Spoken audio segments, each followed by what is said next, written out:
রিজিক আর ভাগ্য এমন যে মৃত্যু যেভাবে মানুষকে খুঁজে, রিজিক সেভাবে মানুষকে খুঁজে। আপনি মৃত্যু থেকে পালাতে পারবেন?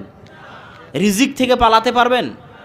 আপনি তো রিজিকের জন্য দৌড়াচ্ছেন, কিন্তু আল্লাহর রাসূল বলতেছেন কি, আব্দুল্লাহ বিন মাসউদ রাদিয়াল্লাহু তাআলা আনহু থেকে বর্ণিত, যে কেউ দুনিয়া থেকে যাবে না যতক্ষণ না তার ভাগ্যে লেখা রিজিক সে পূর্ণ করে।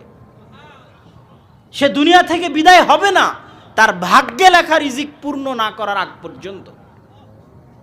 তাহলে রিজিক আপনাকে খুঁজবে, রিজিক আপনাকে খুঁজবে মৃত্যুর মতো।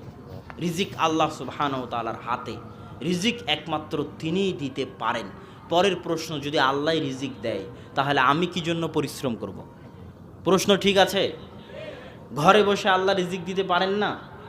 মানুষ কিন্তু প্রশ্ন করে যে তাহলে আমি কি জন্য পরিশ্রম করব, যখন রিজিকের মালিক আল্লাহ। আল্লাহ সুবহানাহু ওয়া তাআলা